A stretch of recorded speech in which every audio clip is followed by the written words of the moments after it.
lumabas din sa iba't ibang platform, iba't ibang balita, legit, program what, ang mga kaibigan natin at mga madalas din nating nakakasama at nai-interview sa napakahabang mga panahon, mga pangyayari sa mga iba-ibang projects nila sa TV, movies, na ngayon, since nasa public service sila, may mga issue na ikakabit sa kanila, isa-isahin natin yan.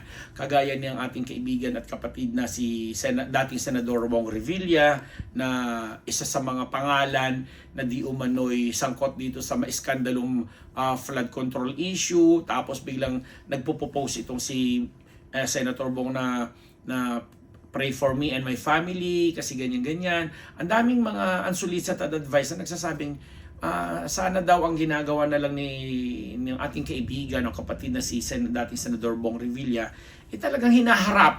Pumunta siya kagaya ng mga ibang inaakusahan, magpakita ng mga ebidensya, isumiti, hindi yung dinadaan sa publiko yung parang panghihingi nito ng awa, ng tulong o support or whatsoever. Kasi at the end of the day, pakitaan ng mga ebidensya to labasan ng mga, alam mo yon, hindi lang yung kabutihan mo or what. Ganun yung kaya siguro siya nasasagot. But now, medyo nagda-die down kasi nga, ang daming issue pinag-uusapan. But still, andun yung pangalan niya kasama itong Senator Chis Escudero na of late talaga, wala tayong naririnig. At ang nakikita lang natin, yung kanyang asawa na si Art Evangelista, na talagang tulong ng tulong sa mga, nagbibigay tulong sa mga sari-saring organisasyon na kahit hindi niya ipamalita, inalalaman at nalalaman ng madla. And again, tinitingnan nito ng mga tao na parang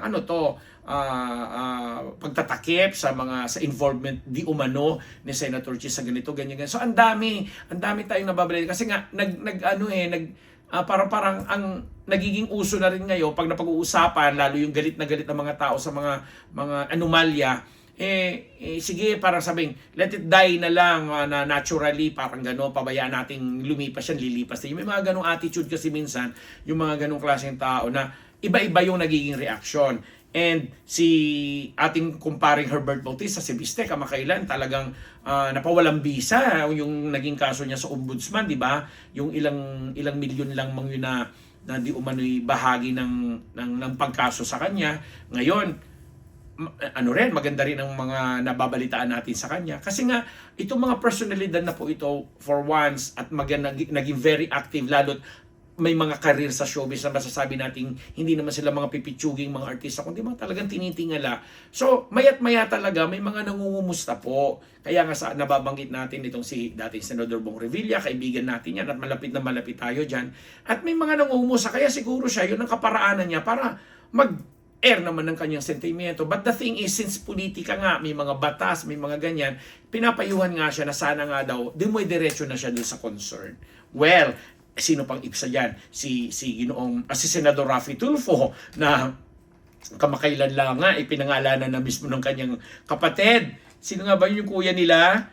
Si Mon ba yun? Yung Mon Tulfo na lumabas naman doon sa iskandalo ng isang VMX or Vivamax star na di umano'y naka one night stand at binigyan siya ng tip na 200 to 250,000, 300,000 na pinangalanan, na sinabi pa nito ni Ginoong Ramon Tulfo na at least daw napatunayan niya lalaki ang gusto ng kanyang kapatid, hindi gaya daw ng isang senador na kilala niya na lalaki ang hinahanap. Nakakaloka, no? May pa-blind item na gano'n ito si Mon Tulfo. Tapos kinastigo rin siya nung kanyang kapatid na si Erwin, senador din na Erwin Tulfo, na sabing parang yung kuya niya naman parang kailangan pa ba maggagaganon sa public? Mga ganong eksena. But the thing is, yun ang kultura ng Pilipino kasi. Kaya itong mga personalidad na binabanggit natin, mapa-showbiz man yan o nasa media man yan before, bago sila mga public servant, sila yung mga tao talaga kasi na mayat-maya nasa limelight, kumbaga, na pag-uusapan. Anything about them na lalo pat negatibo or nasasangkot sa kontrobersya, eskandalo, pag-uusapan, pagpipiestahan ng mga tao. And then sino pa ba mga dyan? Kaya nga natawa kami nung sa isang gathering na naimbita kami ni Senator Lito Lapid. Sinasabi ni Senator Lito Lapid na kaya siya daw iniiwasan niya na magbibigay ng kahit anong komento, positibo komento, negatibong komento, pipick upin at paglalaruan ng mga ibang nasa media. 'di ba? Paglalaroan meaning daw ang sabihin ng paglalaroan is laging hinahanap yung mali. Alam mo 'yon, laging yung negatibo ang gusto nilang marinig o makita kasi nga 'yun ang masarap pag-usapan, pagdebatehan. And speaking of Senator Lito Lapid, napag-usapan din namin nung time na 'yon, na sabi niya basta siya kahit nga daw siya pinipintasan ng ibang mga nasa media rin na walang pinag-aralan, hindi nakapagtapos ng kanyang edukasyon, and yet ilang beses naging senador. In fact, hanggang 3031 o 3032 mag-i-endong kanyang pagiging senador at magpo-full term na siya kasi bawat senador 6 years. Parang naka 3 terms na siya na bilang senador. So 18 years, no? Tama ba? 3 times 6. Oo, tama. 18 years na siyang nasa Senado at pinagmamalaki niya ang maraming mga accomplishments at batas na rin niyang nagawa, na sabi nga niya siguro sa mga susunod na panahon kung hindi man ang kanyang mga anak ay mga apo na niya ang magtutuloy ng legasiya niya, kasi nga kung kini-question yung edukasyon, yun ang ipinamana niya at sinigurado niya na makakamtan at matatapos ng mga anak niya.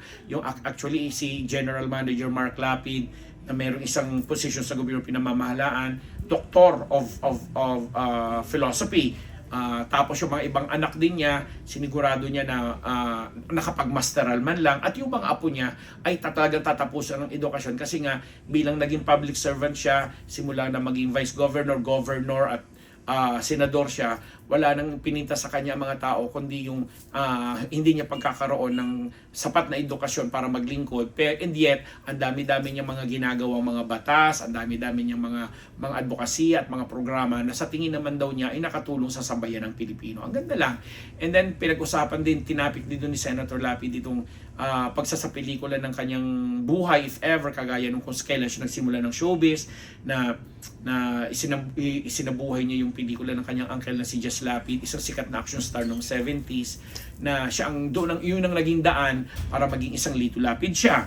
And yun na, at kahit nga sabi niya basta ibalato na lang doon sa mga anak niya o mga apo niya, pero kung sakasakaling si Coco Martin, dahil ayaw daw niya may mga nagdo-double-double sa mga action scenes, parang si Coco Martin yata yung posible, although hindi pa formal, hindi pa yan confirmed, dahil minsan nilapitan na din siya ni Senator Robin Padilla, na isa rin sa mga personalidad dati na matindi rin binabatikos dahil nga doon nga sa pagiging artista lamang daw nito. Kaya nga sinabi na rin ni Senator Robin na hindi na siya tatakbo, kundi pagpapatuloy na lang yung career niya, plus mga negosyo nila ng kanyang asawang si Mariel na mahusay ang mag-handle ng negosyo. Ngayon nagsasanga-sanga na yung mga issue natin, pero ang pinaka-pinupunto lang natin itong mga personalidad na to, na mga nakakasama natin sa mundo ng showbiz, sa mundo ng media. Isama na natin si PCSO Director Imelda Papi na naglunsad ng kanyang latest song na ano nga ba yun?